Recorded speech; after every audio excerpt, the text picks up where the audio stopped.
oui mooy adhéré na bu la neexee nga abstenir maintenant que le débat soit contradictoire mais loolu la ñi di soxla sax ñun aujourd'hui il faut une opposition responsable partout nag muy à l'Assemblée nga xam ni que ni ils auront le crédit d'apporter des réponses à la hauteur des attentes peut-être du gouvernement su fekkee da nga bëgg apporter une contribution tu apportes ta contribution su fekkee da nga bëgg apporter une réponse négative tu l'apportes te foofu sénégalais yépp a ngi déglu tey ko romb mi ngi yore rajo mi ngi yor smartphone am mi ngi toog ci këram di déglu di seetaan télé dinañu xam lan mooy seen position maintenant nag nga bëgg ne parce que le président doxalul yoon mais fait de sorte que le président mu doxal yoon à l'Assemblée parce que le président El Malick moomul Assemblée il a été désigné président de l'Assemblée par un vote crédibilité may na ko maintenant su doxalee yoon doxalul yoon les députés son objectif ñoom ñëpp ku ne yor nga le code bi régir Assemblée le règlement intérieur yor nañ ko mais sur tel article tel autre article moo tax c'est des dispositions pratiques moom la président Assemblée ubbee pour wane ni que ni la ñuy critiquer la ca bëri ñoom ñu ngi koy doxal te moi en tant que citoyen sénégalais homme des médias je vois au moins une nette amélioration et dans la pratique et parce que Assemblée nag man amul ruq bu ñu ma fay présenter guddil naa ko bëccëkal naa ko xam naa na muy doxee wallahi azim ku wéet ak sa bamel mais au moins boo xoolee tel que ça se passe di nga xam ni au moins am na une nette amélioration et dans les débats et cetera maintenant nag na ku nekk conjuguer sa effort vers la construction nationale il y a des questions d'enjeu bu taxawee ku nekk da nga war a fàtte sa bopp ñu jiital intérêt réew mi buñ ko jiitalee peut-être on trouvera des solutions au profit des Sénégalaises et des Sénégalais. balaa may quitter ak yow foog ma ñëw ñu taxaw ci le cas de Pape Djibril Fall. parce que lu tax ñu fay taxaw mooy ci député non inscrit yi la bokk. tey moom ñëw na répondre à l'appel ñëw na def passage am def plaidoyer am poser question le premier ministre mu tontu ko foofu aussi bëgg naa nga taxaw fa tuuti. Pape Djibril il a fait son rôle en tant que député poser ay questions. waaye nag tontu du forox ku am sañ-sañu laaj nangul lañ la tontu maintenant loolu lu tax du ma ci bëgg di commenter très souvent parce que le cadre l'a défini ne Pape Djibril Fall en tant que député non inscrit am nga temps de parole yëkkati na loxoom inscrire ñu inscrire ko ci liste bi ñu woo ko mu ñëw taxaw laaj la ñu ko tontu nag c'est public loolu pour man ku ne dégg na ko maintenant est-ce que c'est la hauteur oui ou non je pense que tontu du forox loolu la wolof di wax maintenant li ci ëpp solo c'est aujourd'hui il faut que l'on accepte que presse bi nii muy doxee ngay citoyen xam nga ko ngay acteur de la presse xam nga ko ña nga xam ne sax ay liir yuy soog a juddu lañu xam nañu jaaduwul loolu moom ku waxulul yàlla bu la neexee nga am ci beneen objection beneen vision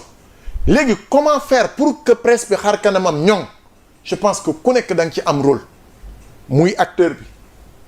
muy téléspectateur bi muy auditeur bi muy ki nga xam ne mi ngi ñuy suivre ci plateforme réseaux sociaux yi ku ne da nga ci am rôle bi nga ci war a jouer pour que l'on ait une presse libre une presse démocratique mais une presse républicaine parce que foo dem nag ci àdduna bu seen intérêt réew taxawee nga koy xam y a pas une presse totalement et entièrement libre la preuve yan image la ñuy seetaan ñun France suñ ñuy wan Afrique c'est des images de l'Afrique de la famine de l'Afrique de la guerre etc ñoom loolu mooy seen option mais l'Afrique est en train de poser de grands pas yoo xam ni aux journalistes africains de montrer que l'Afrique est sur la voie de l'émergence et du développement. D'accord Abbas dinaa ñëwaat ci yow damay def rebondissement par rapport ak Pape Djibril Fall parce que dafa touché li nga xamante ne moom moo jëm ci justice bi dégg nga question bi nga xamante ne bi mu koy posé boole na ko ci ci comme quoi que le ministre de la justice dafa mel ni comme si que dañ ko bëgg mettre la pression parce que su ma déggee Pape Djibril c'est comme si que dafa wax ne li président de la République bi mu defee sorteem ni mu waxee bokk jàppul ne en tant que député war na ko waxee jëmale ko ci ministre bi raison pour laquelle le premier ministre mu apporté réponse bi mu andi ci cadre Pape Djibril Fall mais tey en tant que juriste bu ñu taxawee ci côté justice bi actuellement ni muy doxee parce que ci biir plaidoirie dafa tudd ku ñuy wax Simon nekk journaliste comme moom à l'époque bi muy pratiquer métier bi actuellement moom aussi gis nga dossier woom nu mu demee donc bëgg naa nga taxaw foofu tuuti yow aussi ci kaw ministre de la justice bi ak actuellement les poursuites judiciaires yi nga xamante ni gis nañ ne dossier yi mu ngi en cours. oui xam nga laal la question bi nga posé dafa nekk question bu am solo parce que xam nga la justice moom mooy le poumon d'une démocratie bu justice sooxee rek je crois que même sur le plan économique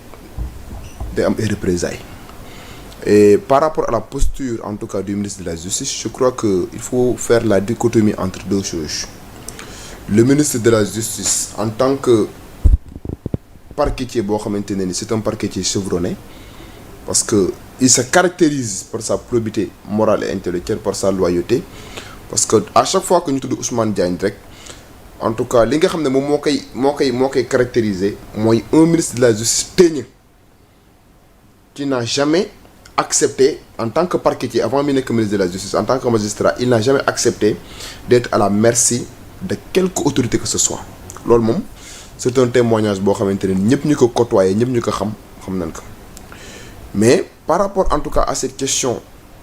qui nous brûle les lèvres mooy la question de la lenteur. Je pense que loolu aussi defaat nañ ci rebondissement. Tout à fait. Xam nga par rapport en tout cas à la question de la lenteur de la justice moi je suis d'avis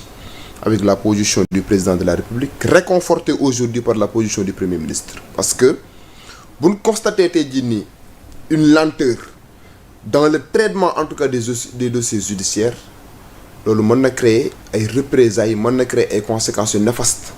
sur la sérénité et la sincérité même des procédures. C'est pas pour rien que nous autres juristes parfois ñuy wax l'importance du principe sacro-saint qu'on appelle le droit d'être jugé à des délais raisonnables. Et moi j'ai l'habitude de dire que la lenteur avec laquelle la justice sénégalaise est en train de traiter le dossier mën na am ay conséquences même ci réduction des comptes bi nga xamante ne ni au-delà du fait que tey jii mu nekk une préoccupation du gouvernement ça a toujours été une revendication sociale une préoccupation sociale. Parce que bokk na ci li tax Sénégalais yu bari retrouver seen bopp ci projet bi la quasi-totalité des Sénégalais lu tax ñu retrouver seen bopp ci projet bi parce que jàppoon nañ ne bu ñu voté pour ce régime-là en tout cas ils auront la possibilité d'organiser li nga xam ne moom mooy la reddition des comptes de telle sorte que li nga xamante ne tey jii yore woon nañ ko yoreenu askan bi ak dossiers yi nga xamante ne tey jii war nañ ko teg sur la table par rapport ak une forte répression boo xamante ne l'ancien régime doon na ko def ba indi ñu bari ñàkk seen bakkan donc loolu bokkoon na ci li tax la plupart en tout cas des citoyens ñu porter Pastef fi nga xam ne moom mooy au pinacle. léegi nag bu fekkente ne constaté nañ ne dafa am une lenteur qui ne se justifie pas parce que j'ai l'habitude de dire que le ministre de la justice bu waxee ne par exemple cette phrase bi nga xam ne on a l'habitude di ko user di ci abuser wu mooy le temps de la justice n'est pas le temps des politiques. Oui. Par principe, on peut accepter cet adage-là. Mais bu ñu bëggee par exemple que le fonctionnement de la justice soit crédible, il va falloir impérativement qu'on mette les bouchées doubles. Mettre les bouchées doubles moom mooy lan le ministre de la justice il a à sa disposition tous les moyens pour que justice bi fonctionne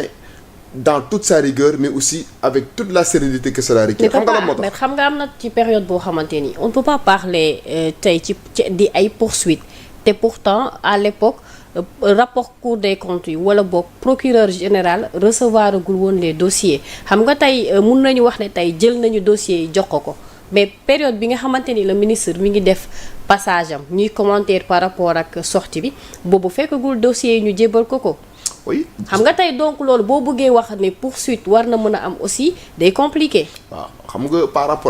par rapport à ce que tu viens de dire je suis d'accord parce que la Cour des comptes vient récemment de publier li nga xam ne moom mooy de transmettre véritablement